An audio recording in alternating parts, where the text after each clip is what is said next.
जितनी भी माताएं एकादशी का व्रत करती बहुत ध्यान से सुनना आज की कथा को।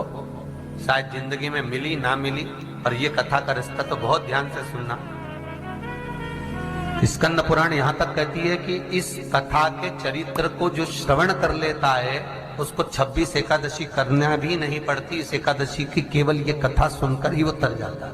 बहुत ध्यान से सुनना इसको, कथा को। एकादशी के दिन जब आप जल शंकर को चढ़ाने तो रोज ही जाते हैं। जब एकादशी का दिन रहे और शंकर जी के मंदिर में आप जल समर्पित करें तो 3 बार मुख से स्वधा स्वधा स्वधा या स्वधा स्तोत्र का पाठ, जिसमें 12 श्लोक 2-4 हैं। पैसा तो आ रहा है और घर में टिक नहीं रहा। डॉक्टर में, पुलिस में, एक्सीडेंट आदि में, कहीं गलत जगह पर, व्यसन में अगर पैसा जा रहा है, जुए में, मांसाहार, मदिरा पान, या कहीं आया पैसा आने में कमी नहीं, आ रहा है पर टिक नहीं रहा, रुक नहीं रहा। कोई मांगने आ गया, दे दिया, फिर वहां से अपने पास नहीं आ रहा, अपन कह रहे हैं भैया हमारा पैसा लौटा दो, नहीं आ रहा। तो महाराज शिव महापुराण की कथा कहती है एकादशी के दिन गंगा के जल में मात्र 7 बेलपत्री डालकर जो नंदीश्वर भगवान अर्थात जो शंकर जी के शिवलिंग के सामने नंदी होता है, उस नंदी के चरण पर गंगा का जल चढ़ाकर बेलपत्री शिव पर समर्पित कर देता है, उसके घर में रुपया रुकना चालू हो जाता है। फिर वो गलत जगह पर नहीं जाता, गलत स्थान पर वो धन जाएगा ही नहीं। तूने मांग तुझे क्या चाहिए।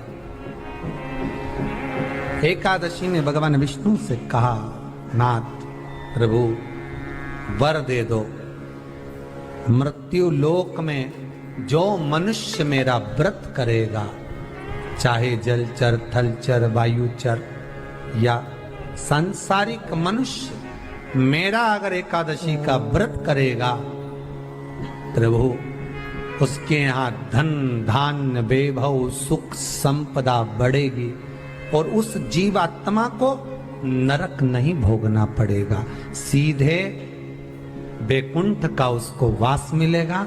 जब जीव आत्मा को लेकर चला जाएगा, यम के दूत जब बंदी बनाकर ले जा रहे होंगे उस जीवात्मा को, जिसके प्राण छूटे होंगे, यम के दूत जब बंदी बनाकर ले जा रहे होंगे, तब मुझे वर दो कि मैं इसका हाथ पकड़कर बेतन्नी से पार उतार कर सारे नरकों से निकालती हुई आपके धाम में लेकर आऊं।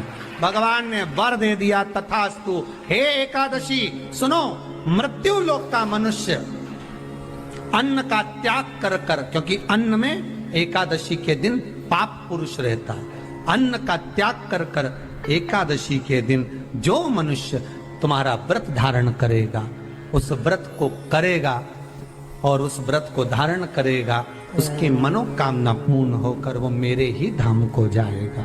ये तो हुआ एकादशी के जन्म की कथा।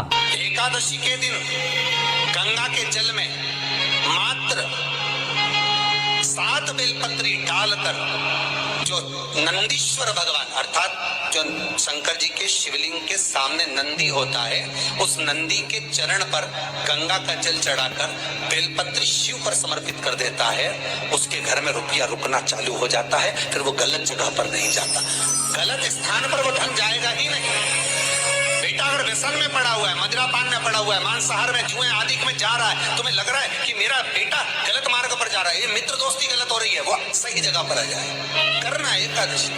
कई लोग इसको धन के लिए भी करते हैं, संपदा के लिए। संपदा के लिए अर्थात जिसका व्यापार नहीं चलता, जिसके घर में पैसा नहीं आता, या नौकरी नहीं लग रही, या सर्विस नहीं लग रही, आप अप्लाई कर रहे हो, जगह जगह जाकर इंटरव्यू भी दे रहे हो और पैसा नहीं आता, तो उसके लिए भी प्रयास किया जाता है। पर उसके लिए यहाँ पर जो धन के लिए करते हैं, उसके लिए विष्णुपति के लिए करते हैं। मतलब जैसे गंगा के जल में तुलसी के 11 पत्ते डाले जाते हैं और उसको किसी भी नारायण के मंदिर में राम कृष्ण शिव शंकर नहीं, राम कृष्ण भगवान विष्णु दत्त आदि जितने नारायण के मंदिर हैं, उस मंदिर में किसी भी पात्र में, एक छोटे से पात्र में उसको भरकर रखी जाते हैं महाराज। उससे भी जॉब सर्विस नौकरी में सफलता प्राप्त हो जाती है। परंतु वो भी एकादशी को ही होता है। कुछ देर तक पात्र को रखा जाता है, फिर वही पात्र का जल किसी भी वृक्ष के नीचे डाल दिया जाता है, उससे भी नौकरी के लिए फायदा मिलता है। गंगा का जल को कोई साधारण नहीं।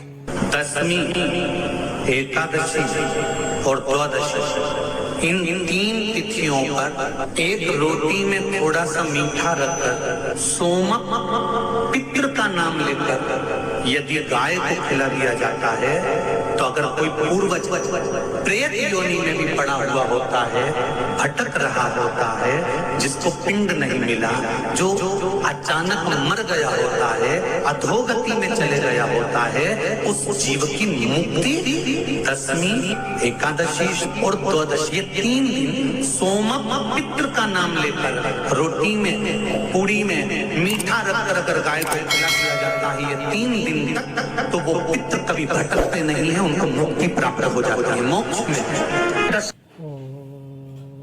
नहीं, एकादशी है कौन? क्यों इसकी इतनी प्रधानता है? क्यों इसकी पुण्यता है? ऐसा क्या है एकादशी में जो इसकी पुण्यता मानी जाए? कौन है ये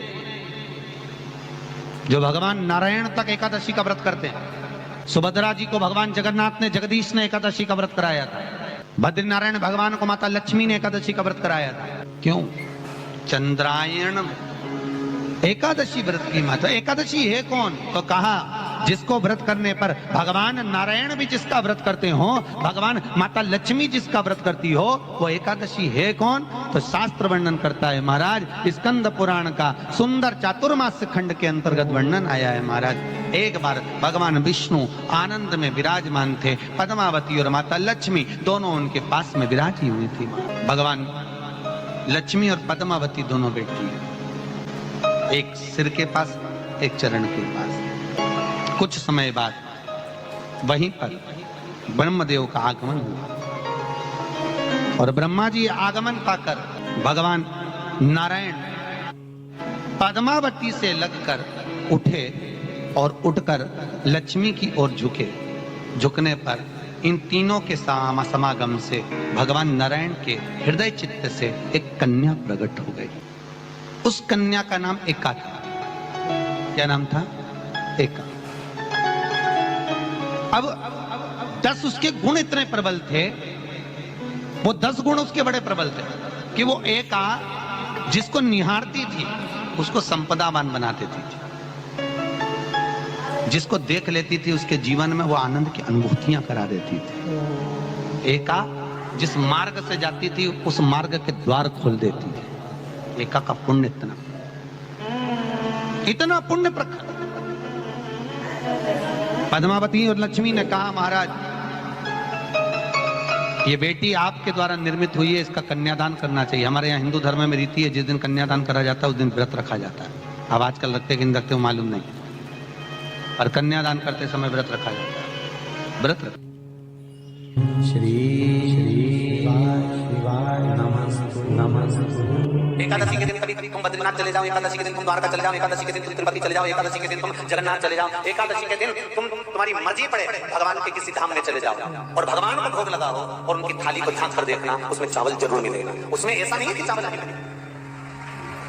बद्री नारायण में भगवान को चावल का भोग लगा हुआ मिलेगा, द्वारका में चावल का भोग लगा हुआ मिलेगा, आपको जगन्नाथ में चावल का भोग लगा हुआ मिलेगा, तिरुपति में मिलेगा, द्वारकाधीश में मिलेगा, नाथद्वारा में मिलेगा, सांवरिया सेठ में मिलेगा, काकरोली जी में मिलेगा। आप जहां जाओगे वहां पर एकादशी के दिन भगवान को चावल आएगा, क्योंकि भगवान के लिए परहेज नहीं है। जो काम में डूबा हुआ है, जो आसक्ति में डूबा हुआ है, जो लोभ में डूबा हुआ है, जो वासनाओं में डूबा हुआ है, जो तृष्णा में डूबा हुआ है, और जो माता के गर्भ से जन्म लिया, एकादशी के दिन चावल उसको नहीं खाना। एकादशी और द्वादशी के दिन हमारा हिंदू धर्म, हमारा शास्त्र कहता है, हमारे शास्त्र, हमारे वेद डॉक्टर वर्णन करते हैं कि पीपल के पत्ते को अगर एकादशी और द्वादशी के दिन एक तांबे के पात्र में गला कर रख दिया जाए और उस पानी का आचमन 3 बार करा जाए तो जिसकी नाड़ियां चोक भी हो जाती है, डॉक्टर बोले इसका बाईपास करना पड़ेगा, उसको केवल 3 आचमन पानी एकादशी और द्वादशी को पीपल के पत्ते का कराया जाए तो अंदर की नाड़ियां भी खुल जाती हैं।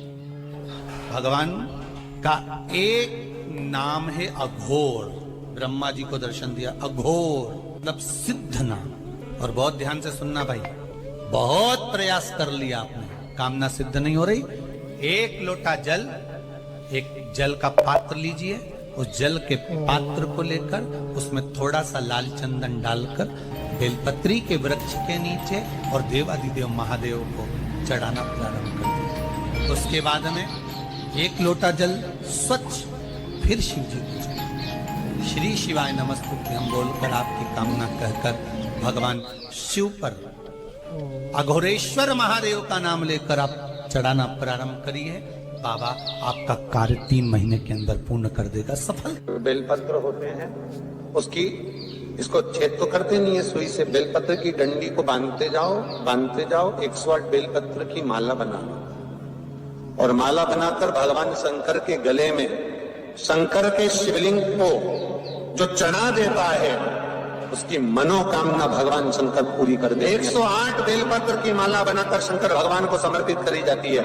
माता लक्ष्मी ने भगवान विष्णु को पाने के लिए तुलसी की माला बनाकर समर्पित करी थी, जैसे सती ने शिव को पाने के लिए, कामना को पूर्ण करने के लिए। शास्त्र कहता है घर के बुजुर्गों को, घर के बड़ों को, जेठ जेठानी हो, सास ससुर हो, घर में जो तुम्हारी उम्र से बड़ा हो, उसको आज पीला फूल या पीली चने की दाल या पीला वस्त्र, कुछ भी पीली सामग्री आज घर के बड़ों को देना चाहिए।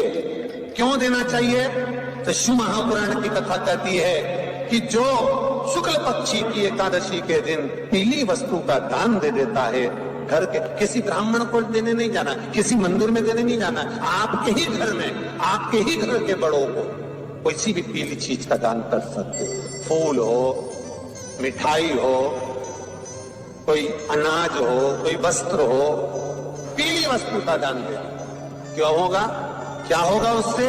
शिव महापुराण की कथा कहती है उससे जिंदगी में कभी बड़ी बीमारी प्रवेश नहीं करती। सनातन धर्म कहता है बट वृक्ष की पूजन करने वाला, बट वृक्ष के नीचे शिव की आराधना करने वाला, लोम समर्पित कर जल चढ़ाने वाले का जैसे कर्ज मुक्ति होती है, उसी तरह आंवले के वृक्ष के नीचे मात्र ताजा मिष्ठान दूध का बनाकर उस सामग्री को भगवान आंवले के वृक्ष के नीचे पूजन करने से लक्ष्मी और संपदा की वृद्धि होती है। शमी के वृक्ष के नीचे मात्र ओघड़दानी अवधूतेश्वर महादेव के नाम से, तो कहते हैं शरीर में बड़ी से बड़ी अगर बीमारी है, कहीं कैंसर जैसा रोग है या किडनी लीवर जैसा रोग है, कोई गांठ अगर शरीर में हो गई है, तो शमी के वृक्ष के नीचे दूध का जल थोड़ा सा हफ्ते में एक बार अवधूतेश्वर महादेव के नाम से समर्पित कर देने से रोग का निवारण होने लगता है, रोग